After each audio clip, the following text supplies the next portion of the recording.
Саламатсыздарбы, урматтуу көрөрмандар. Биз бүгүн Жалал Абад шаарындагы курулуш индустриясы кандай тепкичте өнүгүүдө, кандай багытта жаңы баскычтарга жылууда, мына ушул тууралуу сөз кылмакчыбыз. Ал эми биздин каарманыбыз Жалал Абад шаардык кеңешинин депутаты, жеке ишкер Чымбердиев Сайдулла Сүйүнбаевич болмокчу. Саламатсызбы?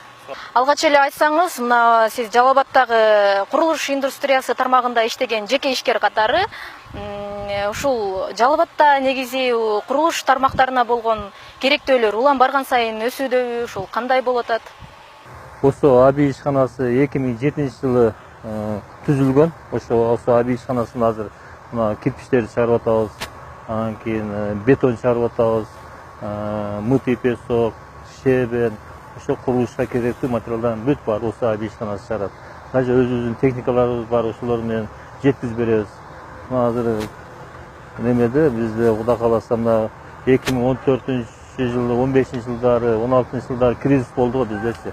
Кризис болуп ошо кирпичтерибиз 4 сом, 4,5 сомго түшүп, өзүн өзү актабай калды эле да.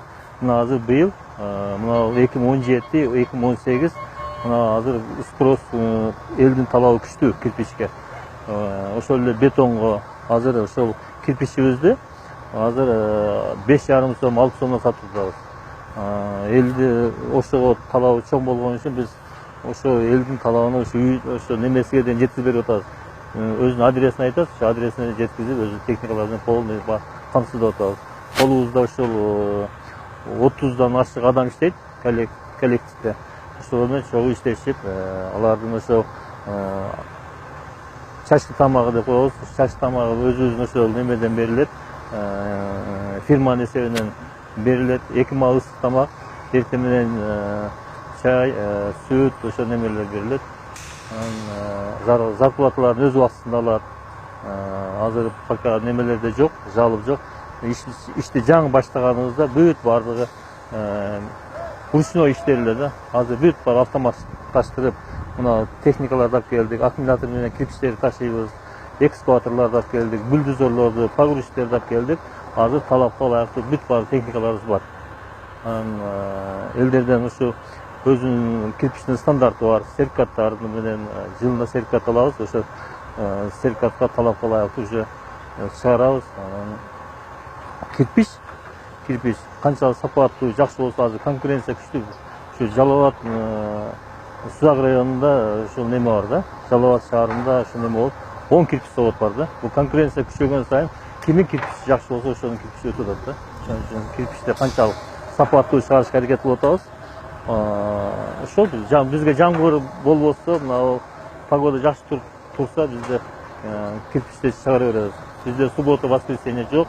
Ошо эл мындай неме менен ошо биздин колубузда жумушчулар ошо өзүнүн иш кандай жооп беребиз. Постоянно 3-4 адам запаста турат да бизде.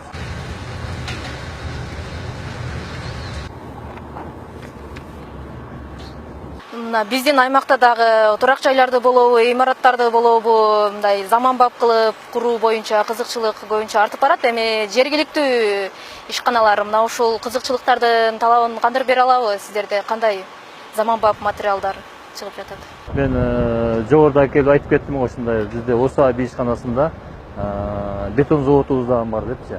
Мына быйыл толук кандуу бетон заводубуз иштей баштады. Эми быйыл ошо 10дон ашык единица алып келдик да. Мисалы ошол грейдер алдык, бульдозер алдык, экскаватор алдык, 5 миксер алдык. Андан кийин биздин шаарыбызда жок бир 25 метр айдай турган насос алдык. Ошол нерсе азыр шаарыбызда бийик этаждуу үйлөр салына баштады. Дос курулуш деп мына 5-6 этаждуу үйлөр салып атат. Ошондо биздин техникалар ошол жерде иштеп атат да. Мына ошо бийик бетонду 25 метр бийиктикке айдап берип, ошол нерсе азыр кубат иштеп атат. Быйыл ошо кредит алдым эле. Ошо кредиттин негизинде 2018-жылы 10 единицадан ашык техника алып келдик. Ошо 10 единица азыр ошо техникалар толук кандуу иштеп атат. Ошол техникалаштырбасак бизге алдыга жылуу болбойт экен да. Ошон үчүн кол күчү менен эч нерсе кыла албайт экенбиз. Көбүнчө ошо техника менен алдыга жылат экенбиз да. Бүт баары техникалар азыр жаңыланып, ишибиз кыйла жеңилдеп калды. Ошон үчүн мен шаарыбыз өсүүдө азыр колдон келишинче аракет кылып атабыз. Өзүнүн налогдор өз убагында төлөнүп атат. Ошо транспорт салыктары, жер салыктары, мүлк салыктары мен нарак берагы 6 миллиондон ашык жергиликтүү бюджет, республикалык бюджетке 6 миллиондон ашык ошо налог төлөп берем да жылына. Эми азыр биринчи мен өзүмдүн талабым, фирманын талабы, коллективдин талабы ушу сапат болуп атпайбы. Канчалык сапаттуу болсо, ошончолук клиентибиз көбөйөт да. Ошон үчүн ушунун кирпичи жакшы экен, ушунун бетону жакшы экен деп туруп, болгон күчүбүздү ошо сапатка жумшап атабыз да. Ошол азыр деле айттык го, жеңилирээк болсун, эме болсун деп, ошо бийик этаждуу үйлөргө ошо насосторду алып келдик. Ошолор сапаттуу, мыт песок, шебен дегендерибиз бар. Мурун эми жөндөн адамдар шагал менен эме бүтүрсө эле, азыр ошол нерсени кумду жууп, ошо шебенди жууп, андан кийин ошо доставка кылып берип атабыз да.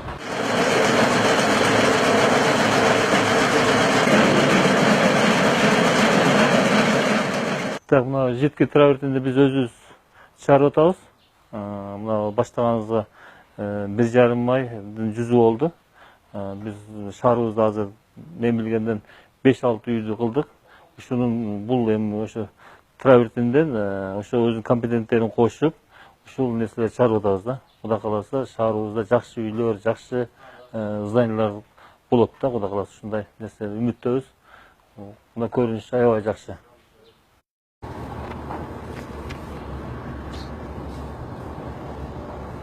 Мына сиз ушул тармакта бир канча жылдан бери эмгектенип келе жатасыз. Анан башкаларды коелу, өзүңүздөрдүн эле ишканаңыздар керектөөчүлөргө кандай кызматтарды сунуш кылат, ошол эле учурда кандай материалдарды сунуш кылып жатасыздар? Анан жумушчуларды канча жумуш ордун түзө алдыңыздар?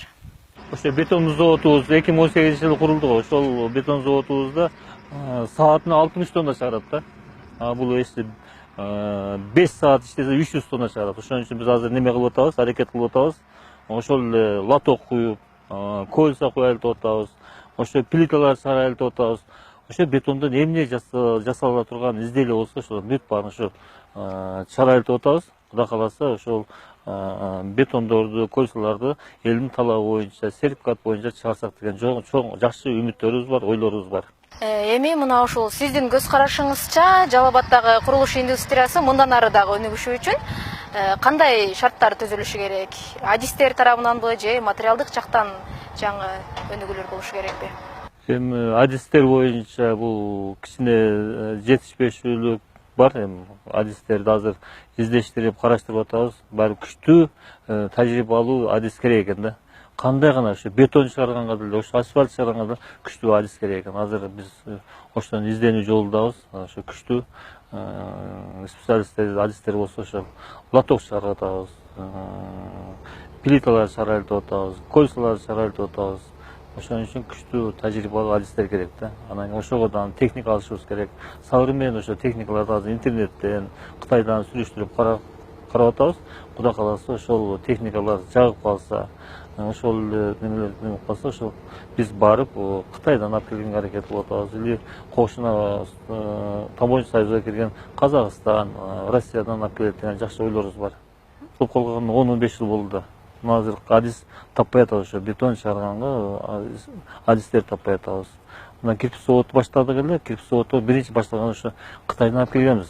Ошо качагарларын, ошол эле кирпичти чыгарган жерде күчтүү адистер жок болуп Кытайдан алып келгенбиз. Азыр местныйлар үйрөнүп, азыр ошо өзүбүздүн ошо шаардыктар иштеп атат немеде, кирпич заводдо. Даны времена мына бетон заводдордо адистерибиз жетишпей кыйналып атабыз. Ошо специалисттер издеп атабыз. Техниканы бул биз кошуна неме Россиядан алып келдик. Бул бетон заводдон ошол жактан Россиядан алып келдик. Таможня союзуна киргенден кийин бизде кыйла жеңилдик болуп атат.